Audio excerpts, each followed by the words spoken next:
Everybody wants freedom. Everybody wants freedom.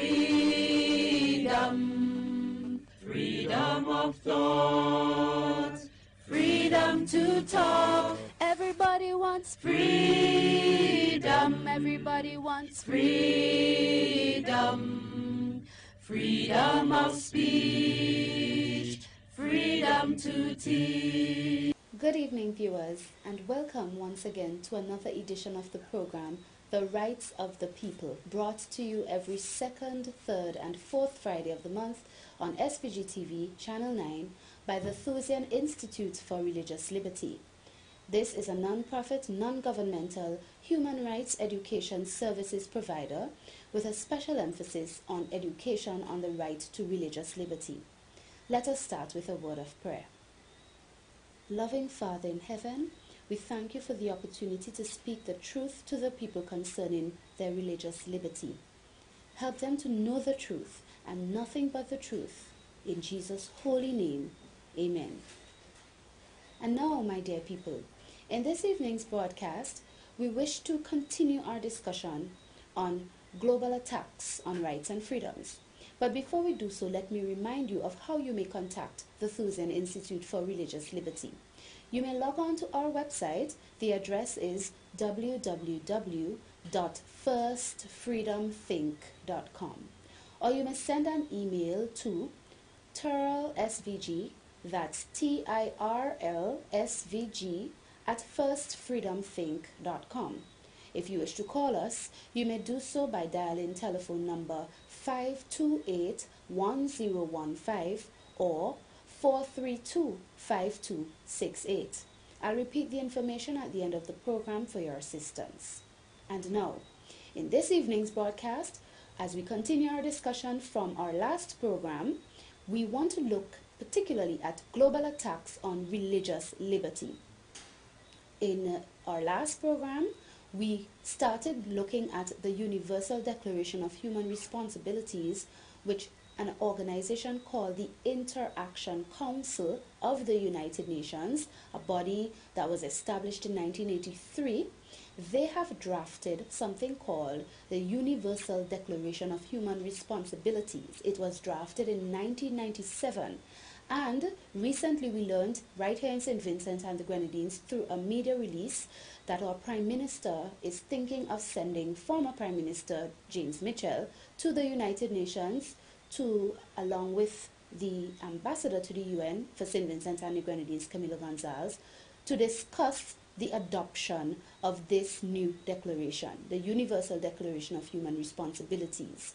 We at the Thusian Institute have become concerned because when we look at this declaration, we recognize that there are things in it that threaten our right to religious liberty as a people. And we want to zoom in further on that topic tonight. We recognize that there are a lot of things that have been said in society over the years which have become accepted as truth. Things concerning tolerance, concerning what it is to respect, concerning even religious liberty. And we want to go through certain terms and explanations to show you just what religious liberty is. What does it really mean to respect? What do you respect? Do you respect a person's views or do you respect the person? And what really is tolerance? And how really can a person be intolerant, as some people often charge at others? They say you're intolerant. We want to look at some of these things in this evening's program. But the first thing we want to do is to really establish what is religious liberty. We want to answer this question. Of the three fundamental rights with which mankind has been created by God, the right to religious liberty is the supreme right. It's the first and most important of our rights because it takes in fundamental capacities and freedoms that we have as human beings without which we cannot exercise the other rights, such as the right to life and the right to private property. When we look at and think about religious liberty, I want to draw your attention to this chart on my right, where we will look at some of the things that constitute religious liberty. In the chart that I will be showing you, you will see what religious liberty is. For example, religious liberty, you will observe, takes in certain freedoms. On this chart, as you can see, we're going to look at religious liberty. And below we have 3 freedoms. It says freedom of thought, freedom of belief, freedom of expression. Yes, my dear people, religious liberty can basically be explained as constituting these 3 freedoms. You have freedom of conscience, freedom of opinion, and freedom of choice that falls in there as well. But essentially, freedom of thought, freedom of belief, and freedom of expression are what religious liberty is made up of. In essence, if you have to practice your religion, you have to be able to freely think about what your religion is. You have to be able to believe it, and you have to be able to also to express it. The expression aspect of religious liberty is important, because practicing your religion is not just having private belief in your mind, but you are also, and you must also be free to express your religious views, whether in writing, whether in publishing, whether in speech, okay, whether in hand signals, whatever you use. That is a part of your religious liberty also.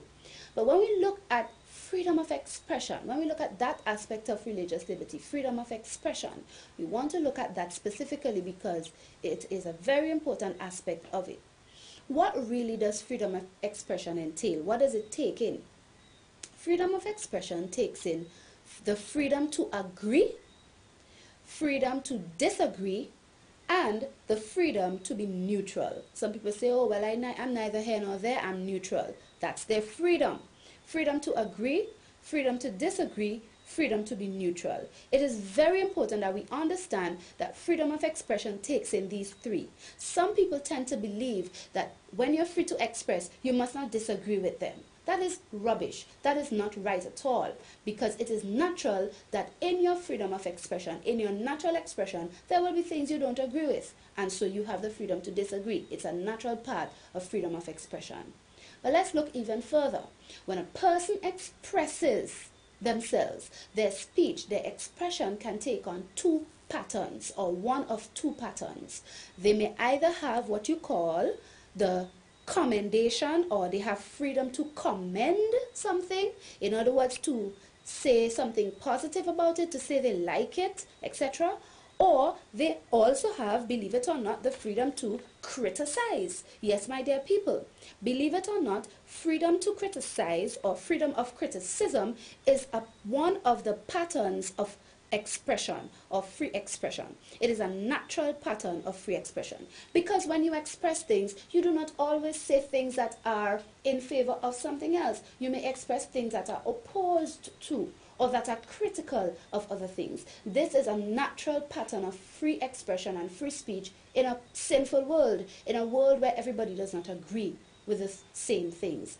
And this is a very important thing for you to understand. Essentially, to criticize something is to express disapproval of it. To express your disapproval of something, that is what it is, to criticize something. Now, why am I establishing these things? And I'm saying to you that all of these things make up freedom of religion or religious liberty. The freedom to think about your religion, freedom to believe it, freedom to express it. In expressing your religion, you may be expressing views that are similar to other views, views that are different and opposed to other views. You may be commending other persons who hold certain religious thoughts, or you may be criticizing in the expression of your religious liberty, in the exercising of your right to religion. You may be criticizing other religious beliefs or other religious teachings. This is a natural part of religious liberty. As a matter of fact, if you were to examine the religious doctrines of various religions, you would find that different religions have teachings that are critical of other religions. For example, the Seventh-day Adventists, according to the Bible, teach that the seventh-day Sabbath, Saturday, is the day that God said you must put aside for rest, according to the 4th commandment. Remember the Sabbath day to keep it holy. And it goes on to say, but the 7th day is the Sabbath of the Lord thy God. But you have the other persons who go to church on Sunday who will tell you Sunday is their Sabbath, and they will say Sunday is a day to rest and not Saturday. Right away, their religious teachings are critical of each other, because one is opposing the other.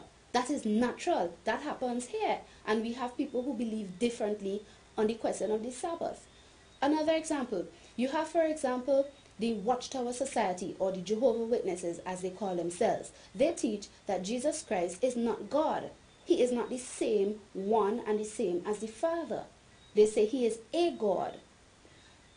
The Christians teach, according to the Bible, that Jesus Christ said, I and the Father are one.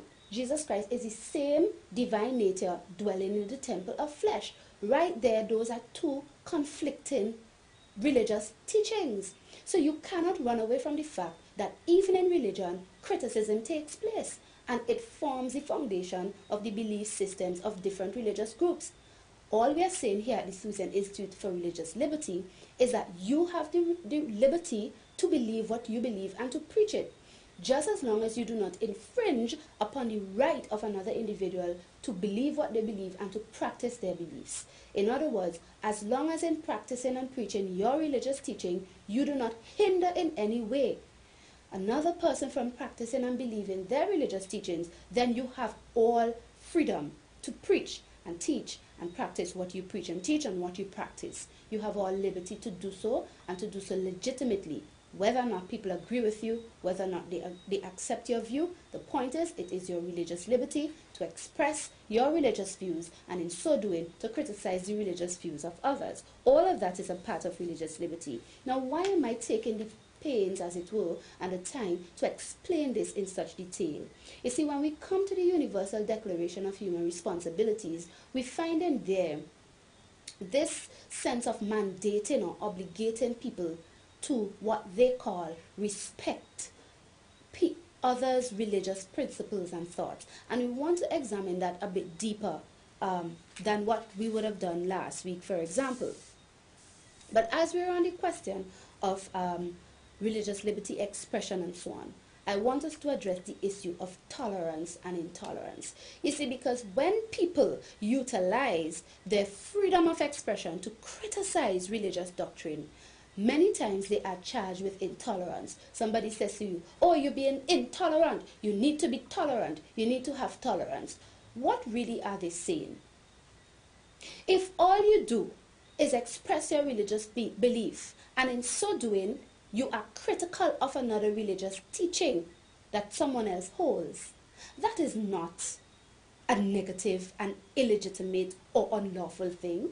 But oftentimes when that happens, people say to you, you need to have tolerance. Let's look at the issue of tolerance and the word intolerance. Let's look at this other part of the chart. We want to look at the issue of tolerance, but we're going to look at 3 different categories. On the chart, you'll see at the very top, you see non-critical tolerance. Then below, you see critical intolerance. And then at the very bottom, you see persecutive intolerance. What do they mean? They're very simple. Let's go through them slowly. Non-critical tolerance.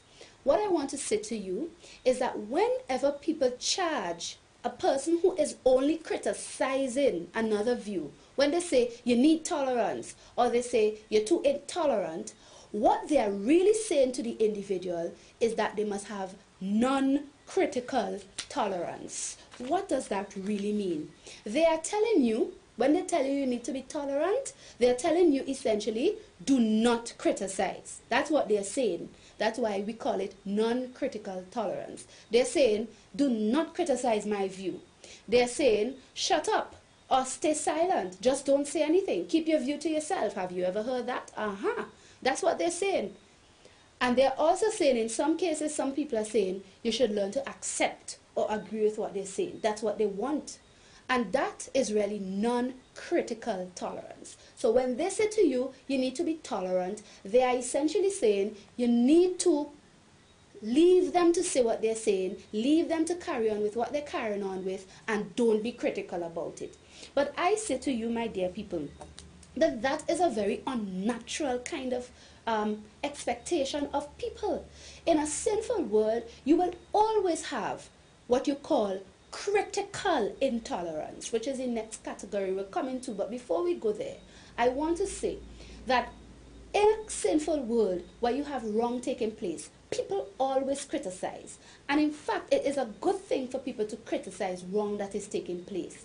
But when a person is telling you not to be critical, and they're calling that tolerance and really saying you should have non-critical tolerance, that is a kind of thing that if everybody were to follow it and not criticize the things they consider to be wrong, it would lead to what you call the de-intelligizing of a person. It make you become backward. It make you barbaric and retrograde or go backwards in your behavior. Because in order for progression and progressive thinking, you have to be able to be critical or criticize things that in your view are not right or things that are not good. For example, the police brutalize people. If a police brutalizes a person unlawfully or wrongfully, a person should be able to be critical of that. They shouldn't just tolerate it and not be critical. If a man rapes his 10-year-old daughter, should people tolerate that and not be critical of it? Of course not. So when you're asking people to have non-critical tolerance, you're actually asking people to become backward and to operate in a way that is not intelligent. But what we are saying to you is that there are two types of intolerance. One is good and one is bad. What are they? We have, first of all, critical intolerance. Critical intolerance. And what is that? Critical intolerance is simply where you do not tolerate something by criticizing it. That is all it means. Critical intolerance. You criticize or express disapproval of something, of a view. And so you don't tolerate it in the sense that you don't allow it to just pass like that by criticizing it. That is natural. People do it all the time. As a matter of fact, the same person who are telling you that you are intolerant when you criticize their view, they themselves are exercising critical intolerance of your view. You see what I'm saying? Let's take an example. If you say to a person, you disagree with the government bringing a bill to take away the rights of the people, and you argue with them and you criticize, and they say, you're being intolerant, go from here, stop with your intolerance. They are actually doing the same thing they're accusing you of, because they are criticizing you, and they are being critically intolerant of your position by telling you you are being intolerant. So I only use the example to show it is natural for us to have critical intolerance. It happens all the time. Every time you refuse to let something that you consider to be evil and wrong and bad, every time you refuse to just let it pass like that by criticizing it publicly or privately or however, that is critical intolerance. And that, my dear people, is natural. It is actually the attitude of smart people with progressive values in a sinful world. You don't want to allow wrong to go by. You don't want to allow things that are backward and things that keep us back to go by. So you are critical of it. And that is progressive behavior. That is natural. Okay? In a world where everybody doesn't agree with everything. And then you have the bad kind of intolerance. And what is that? That is what we call persecutive intolerance. What is persecutive intolerance? Persecutive intolerance is when a person behaves intolerant where they infringe upon the other person's rights and freedoms. In other words, they are not critical of your view, therefore they don't have critical intolerance, but they actually become persecutive or they attack your rights and freedoms.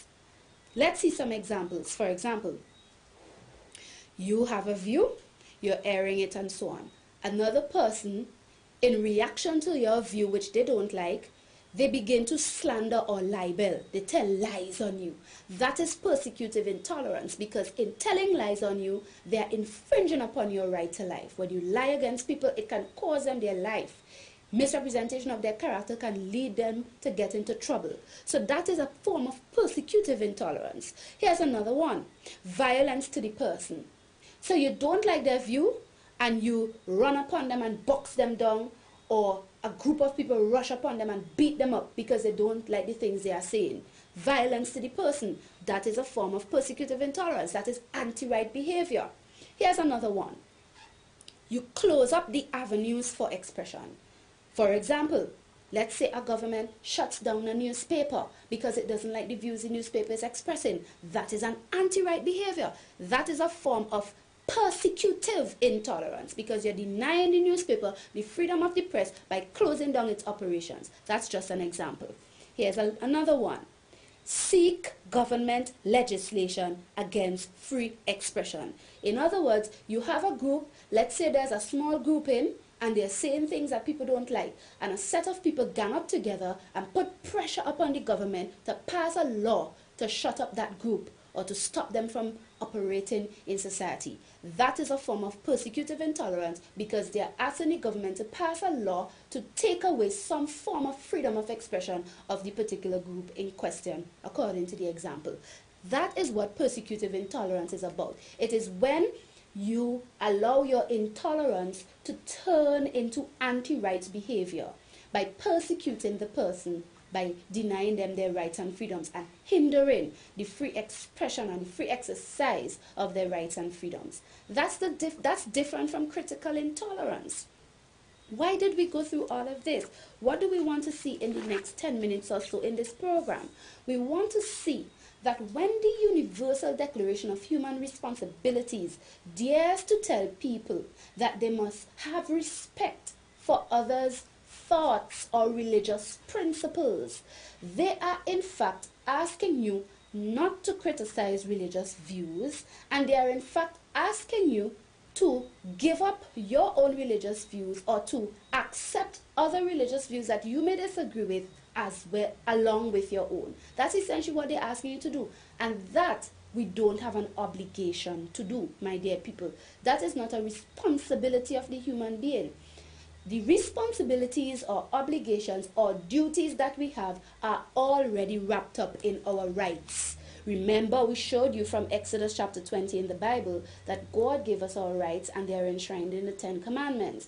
For example, in verse 13 of Exodus 20, when God says, "Thou shalt not kill," or "Thou shalt do no murder," he is there establishing two things. One, that you have the right to life, but he's also giving you at the same time your duty to not kill or to not murder. So in fact, your right to life is also the duty to not take life. After all, rights are equal for all. So when God says, "Thou shalt not kill, thou shalt not steal," protecting your right to private property, he's saying it to everybody. Therefore, it is a duty also at the same time while it is a right. And this is why we disagree with the Universal Declaration of Human Responsibilities when it gives the impression that if you talk about rights alone, you are ignoring responsibilities. That is not true. They say in their preamble, and I quote, "Whereas the exclusive insistence on rights can result in conflict, division, and endless disputes." That is not true. Insisting on rights alone cannot result in conflict. You cannot blame talking about rights alone for conflict. Because when you talk about rights, you are at the same time naturally talking about duties. When God says, "Thou shalt not kill," he is telling you you have the right to be alive so nobody should kill you. But he's also telling you your duty is not to kill somebody else. So rights and duties go naturally hand in hand. And talking about rights alone does not cause chaos and confusion as the UN is saying here. It is not the truth, my dear people. They are tricking us. And on top of that, they then go down now to tell us about some responsibility that we have to be what they call in solidarity with religions. Article 4 says, "All people endowed with reason and conscience must accept a responsibility to each and all, to families and communities, to races, nations, and religions in a spirit of solidarity." But what does it mean to accept a responsibility to all religions in a spirit of solidarity? It would mean that you have to accept what the religions teach. But in your religion, for example, in the religion of the Bible, we have the psalmist David in the book of Psalms 113. Let me find it for you.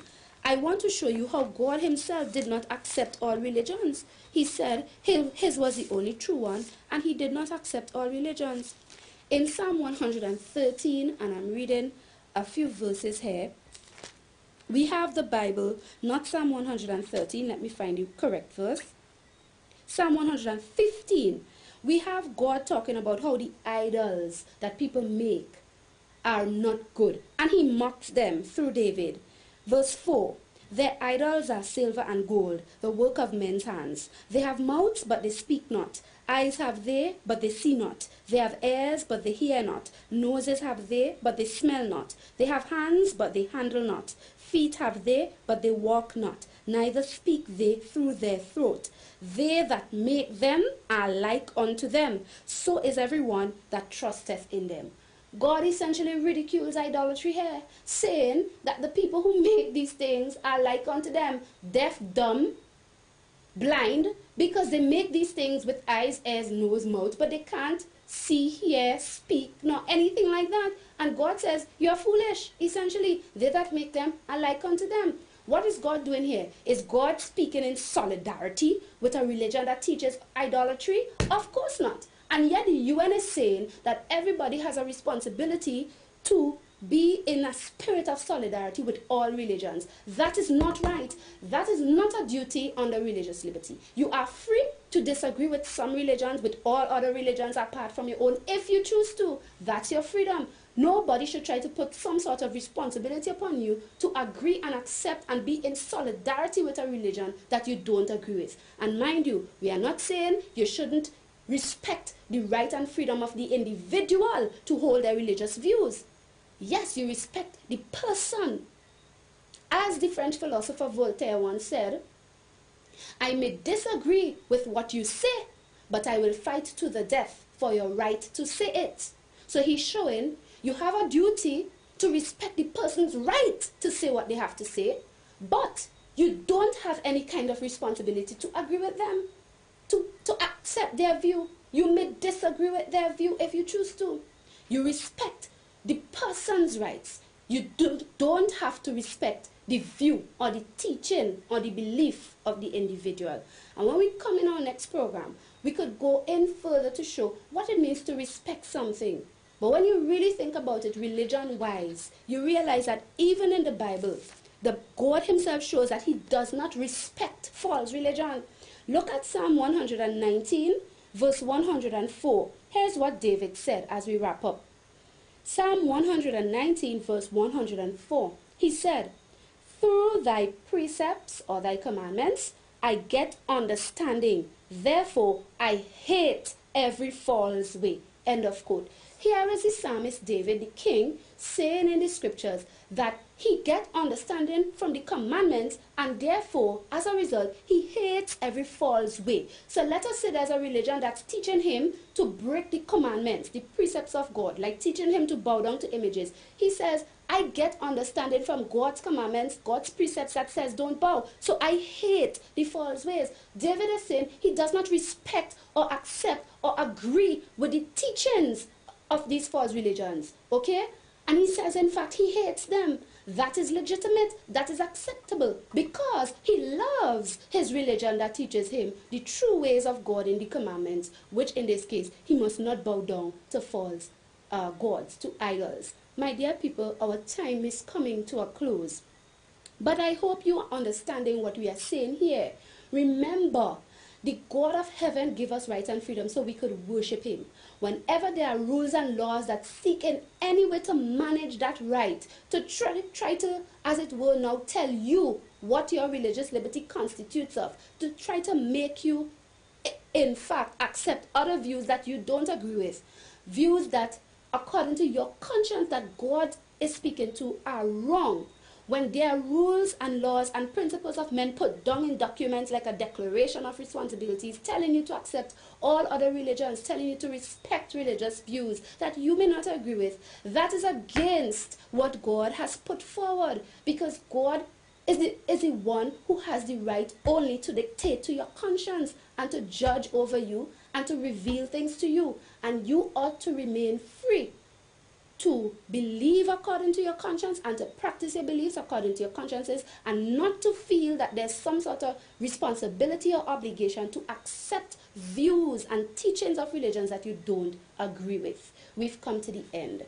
Remember that you may contact us by calling telephone numbers 528-1015 or 432 5268, or you may write to us at tirlsvg@firstfreedomthink.com. Until our next program, I'm Manisa Batiste for the Thusian Institute for Religious Liberty. May God help you. Until we meet again, amen. Everybody wants freedom. Everybody wants freedom.